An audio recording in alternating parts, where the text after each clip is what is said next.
안녕하세요, 마케터 부지입니다. 1월에 스마트 스토어 혹은 쇼핑몰을 오픈을 하시고 지금쯤이면 제품 등록도 상당히 많이 하셨고 키워드 광고, 럭키투데이, SNS 광고 등등 많은 광고 활동도 하셨을 겁니다. 잘하는 분들도 계시겠지만 상당히 많은 분들은 매출도 마음처럼 안 나오고 광고를 하면 할수록 손해가 늘어나는 힘든 경험을 하고 계실 거예요.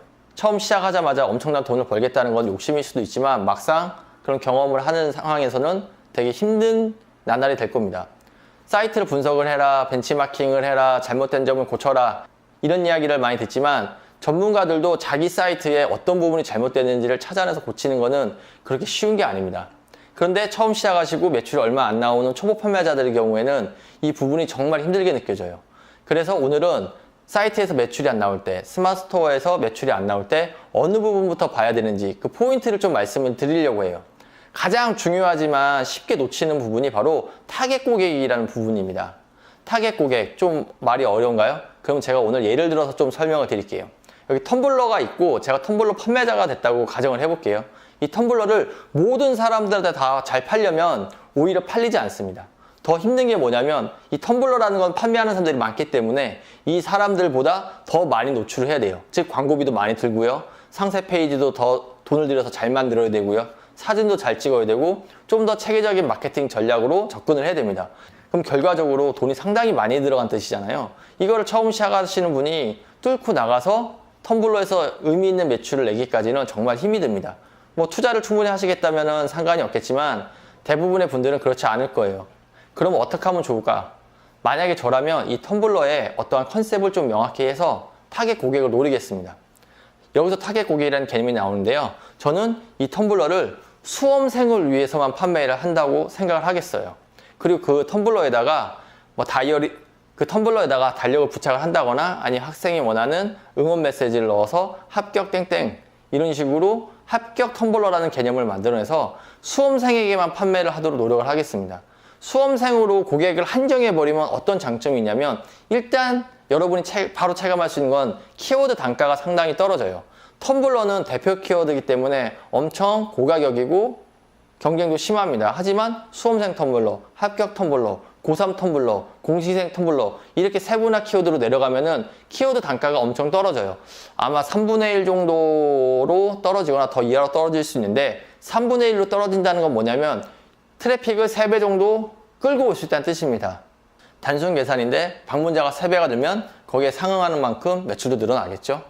그 두 번째는 뭐냐면 수험생이 다니는 길들은 좀 정해져 있습니다. 그러면 그 영역에만 광고를 붙이면 광고 효율이 상당히 올라가요. 광고 단가도 떨어지고 광고 효율도 올라간다. 그럼 제품만 멀쩡하면 상당히 많은 매출을 올릴 수 있겠죠. 이게 바로 타겟 고객입니다.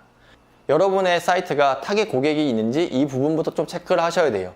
타겟 고객이 없으면 타겟 고객을 만드셔야 되고요. 타겟 고객을 만드는 방법을 하나 알려드리면 이거를 마케팅에서는 고객 페르소나라고 표현을 하는데요. 가상의 인물을 만들어냅니다. 내 제품이 제일 잘 어울리는 사람, 내 제품을 가장 필요로 할 사람, 이 사람을 가상으로 만들어냅니다. 나이, 성별, 사는 곳, 소득 수준, 취미, 입는 옷 스타일 정말 디테일하게 만들면 만들수록 유리해요. 이걸 디테일하게 만들어 놓고 이 사람에게 이 물건을 팔기 위해서 전체적으로 사이트를 개선해 나갑니다. 상품의 배치라던가 상세 페이지의 사진 컷이라던가 이 사람들한테 어필할 수 있는 말투나 스토리 그런 것들로 상세 설명을 채우고요. 이 사람들이 영상을 많이 보는 연령층이라고 하면 영상을 중간중간에 삽입해서 넣습니다. 전체적으로 들어왔을 때 여기가 나한테 어울리는 물건들이 많은 곳이구나 아니면 이건 내가 꼭 필요한 물건이구나 라는 그런 포인트를 딱 집어줄 수 있도록 사이트를 개선해 나가시면 정말 좋아요.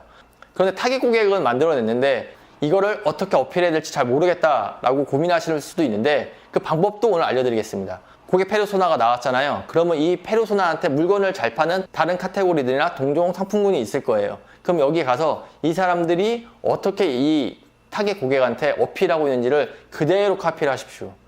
기존 사업자분들한테는 좀 죄송한 얘기지만 지금 힘든 상황에 있는 초보 사업자나 이제 시작하시는 분들한테는 사업이 망하는 것보다 차라리 똑같이 베끼고 나중에 욕을 먹고 사과를 하는 게 좋습니다. 사업이 망하면 사과할 기회도 없어요. 하지만 너무 똑같이 베끼지 말고 베끼되 약간이라도 바꿔서 아니면 본인의 생각을 담아서 조금이라도 업그레이드 하십시오. 이게 벤치마킹의 또 다른 면일 수도 있습니다. 그러면 전체적으로 사이트 컨셉이라던가 배너나 상품 구도나 이런 것들이 타겟 고객한테 좀 맞춰져요. 그리고 나서 또 고민을 하거나 아니면 구매 고객들한테 이벤트를 통해서 아니면 전화 인터뷰를 통해서 좀 더 개선해 나가세요. 여러분이 지금 바로 시작하실 수 있는 스마트 스토어나 쇼핑몰의 개선 작업은 여기서부터 시작할 수 있을 것 같아요. 타겟 고객이 명확히 서 있는 사이트, 아닌 사이트는 방문당 체류 시간, 그러니까 고객이 들어와서 사이트나 스마트 스토어에 체류하는 시간부터 다릅니다. 이거를 오프라인 매장에서는 깔이라고 표현을 해요. 깔이 있는 오프라인 샵과 깔이 없는 오프라인 샵은 매출이 틀리고 생존 기간도 확연하게 차이가 납니다.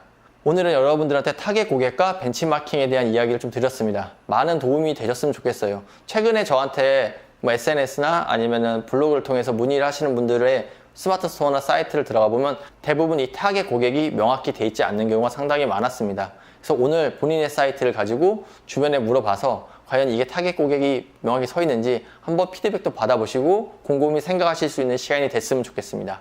제가 오늘 2월 28일부로 구독자 500명을 돌파했어요. 별거 볼 거 없지만 제 채널을 구독해 주신 여러분들한테 너무 감사드리고요. 앞으로 좀 더 책임감을 갖고 좋은 영상을 만들 수 있도록 노력하겠습니다. 감사합니다.